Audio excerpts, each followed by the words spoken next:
Erasmus pluss koostööprojektide hindamiskriteerium number 4 mõju. Mida hinnatakse? Hindaja alustab sellest, et ta vaatab, kas see projekti taotlus hõlmab siis konkreetseid ja loogilisi samme selleks, et need projekti tulemused, mis te saavutate, et need oleksid pärast ka kasutatavad ja iga organisatsiooni tavapärases töös, et kuidas nad siis rakenduvad. Ja see algab jälle sellest, et kas need iga osaleva organisatsiooni enda eesmärgid on läbi mõeldud, et mida iga organisatsioon soovib sealt projektist saada, kas need projekti tulemused, mida te plaanite saavutada, kas need on selged, on need selgelt kirja pandud ja kas nad on ka päriselt kasutatavad. Hinnatakse seda projekti potentsiaali, et kuidas ta võiks avaldada mõju projektis osalejatele ja nende projekti ellu viivatele organisatsioonidele ja kas on ka potentsiaal avaldada mõju laiemale kogukonnale. Ja mõju osas vaadatakse, et kas teil on ka sobivad meetodid olemas, kuidas te neid projekti väljundeid tegelikult hindate. Et kas te olete sinna pannud lihtsalt, et vaatame, kuidas läks, või teil on ikkagi mingisugune metoodika, kuidas te mõõdate, tagasisidet kogute ja mis te selle infoga siis tegelikult teete. Vaadatakse info levitamist projekti tulemuste kohta.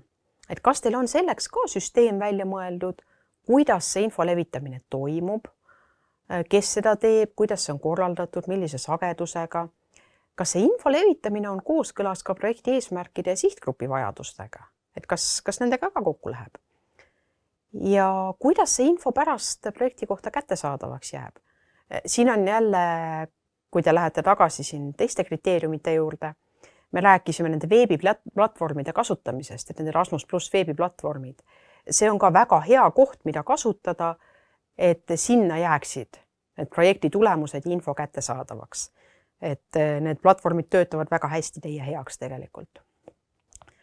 Ja siis vaadatakse ka seda, kes ja kuidas neid projekti tulemusi kasutada saavad, sealhulgas ka formaati, millest ma räägin ka natukene pikemalt veel. Ja siin ongi mõned soovitused taotlusvormi täitmisel, et kuidas seda mõjukriteeriumi osa siis välja tuua. Tegevuste all väga palju armastatakse seda info levikut panna eraldi tegevuste paketi alla. Tegelikult see info levitamine ei peaks olema selline eraldi pakett, et ütleme, me teeme mingi lõpukonverentsi, seal jagame kogu info ja teeme veebilehe ka ja ongi kõik. Et tegelikult see info liikumine peaks olema kirjeldatud kõigi tegevuste juures, sest see peaks olema läbiv.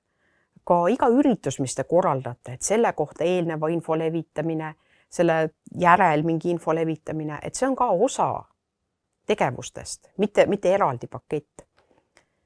Ja projekti tulemuste jagamise puhul juba ennetavalt mõelge selle tulemuste formaadi üle, et kellele ja millises vormis teie projekti tulemusi võiks vaja olla, et seda mõju suurendada.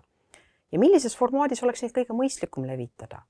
Kas see oleks mingisugune PDF-materjal või mis on väga tavapärane täna, et te teete mingit veebiplatvormi, teete mingit äppi. Seal on kohe küsimus, kuidas need koodid, kuidas info, mismoodi. Kui teil on mingi videomaterjal või pildimaterjal, kuidas te seda levitate, siin tulevad juba need GDPR teemad kõik mängu, et mõelge see kõik ette läbi ja mõelge, mis formaadis seda levitate ja kuidas teised seda pärast edasi saavad kasutada. Et see kõik ka näitab seda projekti mõju. Ja mõelge ka, et kuidas need osalevad organisatsioonid saaksid neid paremini edaspidi kasutada, kes vastutab tulemuste säilimise eest. Et mõnikord see formaadi muudatus tähendab juba seda, et palju suurem hulk inimesi saab seda kasutada või ka need kasutusõiguste läbimõtlemine juba projekti planeerimise etapis. Et see võib määrata ka hinnapakkumiste küsimisel või kalkuleerimisel, et võib-olla tuleb seal midagi teistmoodi teha. Kui te selle juba varakult läbi mõtlete, et see väike samm suurendaks midagi või küsite ka sihtgrupi käest, mida nad vajavad, et see annab juba mõju juurde. Ja siin digiprügi temaatikast lähtudes mõeldage, et kas projekt vajab eraldi veebilehte või saab seda kuidagi muud moodi lahendada. Kui vajab, siis jah, on okei, aga et kas ikka on vaja. Väga palju armastatakse teha need projektidele eraldi veebilehti, mis siis pärast kusagil interneti avalustes surevad vaikselt, et kas seda on vaja. mõelge.